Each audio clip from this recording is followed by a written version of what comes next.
Hello everyone, my name is Oussama Menidjel. Welcome to my YouTube channel where I put weekly videos about design and business, and it's really towards creators and entrepreneurs. So if you're either one of the two or you are the two, consider subscribing.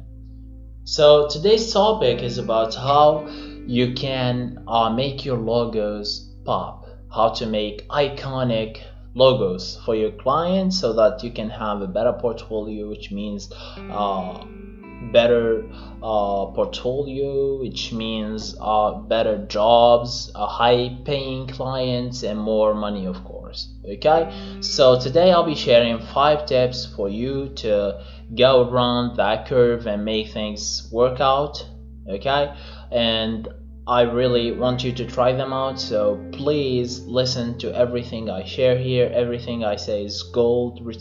It came from long experiences with trial and error, with falls and downs, and I want you to do them. Okay, so the first tip ever is to know where you are going, and this really comes from knowing how can I say it, knowing where you are going. So the first step or the first tip is to know where you are going. Like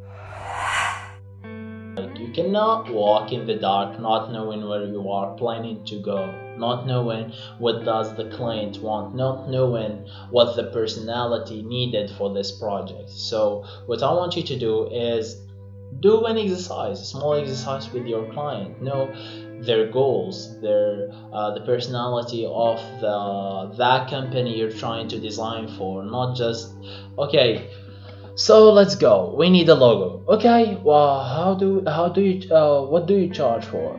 Okay, I charge around $10 an hour. Okay, let's do this. So what do you do again? Hairdresser. Really? You're a barber? Yeah. Okay, thank you. And you start like designing stuff. That's not really the way to do it. It's very wrong. I don't know if you get the idea I was trying to share. I'm really bad with this acting thing, but really, how should you go? Like this. Okay, so hi, hello sir, how are you doing? Fine, I'm fine. Yeah. So we need a logo. Okay, wait, maybe you need a logo, maybe not. But can we like sit down and talk about this? And they'd be like, yeah, for sure. So schedule a meeting with them. Then what you should do is sit down and talk. Sir, what do you do? Well, I sell clothes, I sell t-shirts for youngsters. Okay, how old are these youngsters? Well, they are mostly teenagers from 15 to 20. Okay. So are they boys or girls? Well, they are boys. Okay, so now you have an idea about how that logo should be. Like it's for youngsters who are males. Like some colors won't work, some colors will work. Okay, and you keep exploring that. Okay, so this is what I'm talking about, knowing where you are going. The second tip is sketching before going into digitals. And there's a famous quote that I really shared a while ago where nobody believed me and thought I was crazy when I said computers are to design the same way microwaves are to cooking. Okay, so really microwaves don't cook. Okay, it's the how can I say it? The ingredients, it's how that person cook, it's his ideas, his style, I don't know, like, and at the end microwaves only help those dishes to come out presentable. So really computers do the same. You just need to figure out the ideas, then you go and cook them in the computer. Okay, so I want you like to share this belief and go sketch, keep sketching a long time before going into digital, before powering up Illustrator or CorelDRAW, whatever software you use for coming up with logos. Okay, there's a video on my YouTube channel about ideation. Maybe you could use it. I will put the link in the description, so check it out.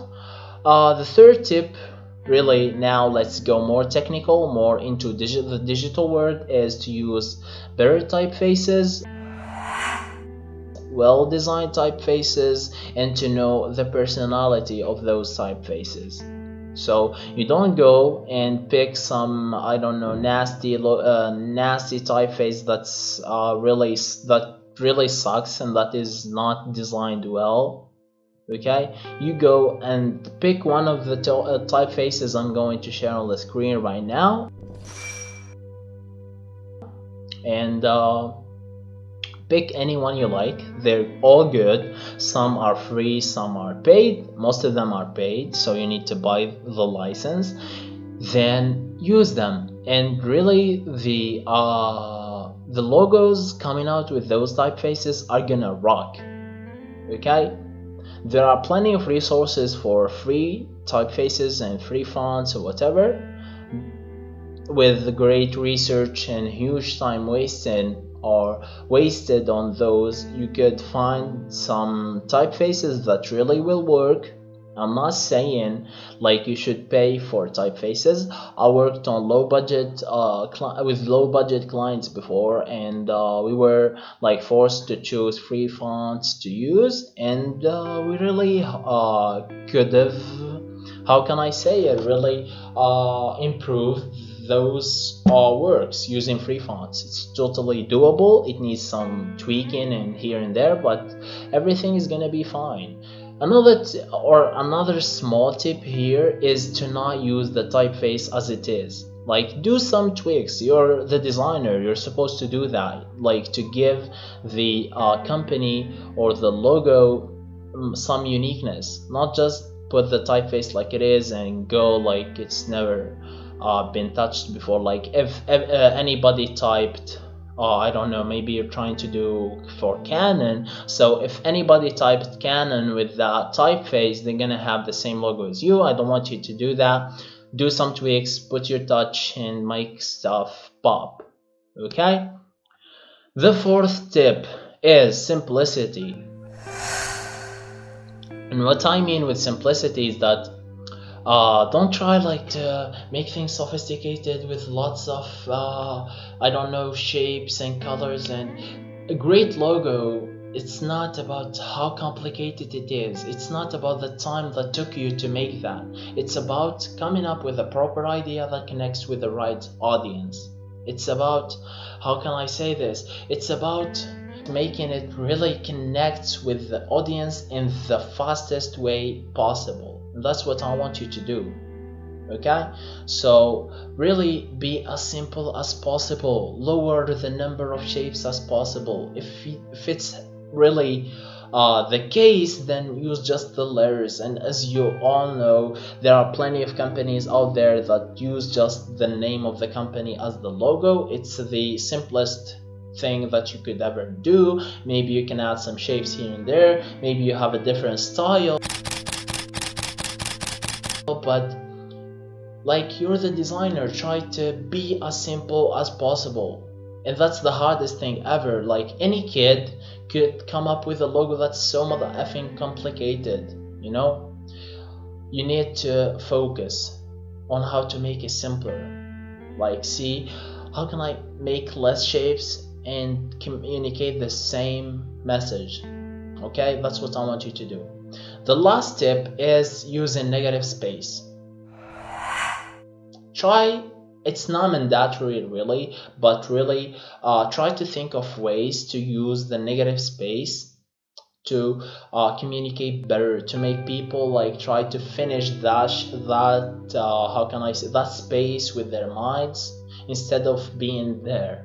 It's really a great way for you to communicate with your audience or with your with the clients, really, with the client's client. I don't know if you understood what I'm trying to say, but really using negative space is huge communication tip for you to use. It's not always possible, but think of ways to do that. Okay, so this was Oussama Menidjel, and this was a video about 5 tips to make your logos pop. I hope it was of a value to you. If it was, really share this with more designers. Let me share the word with them. Let me help more people. If you believe in the same theory I believe, hit me up on social media so that we could talk. I will always appreciate a talk. And subscribe. It helps the message comes out to more people. So this was it. Thank you for checking this episode.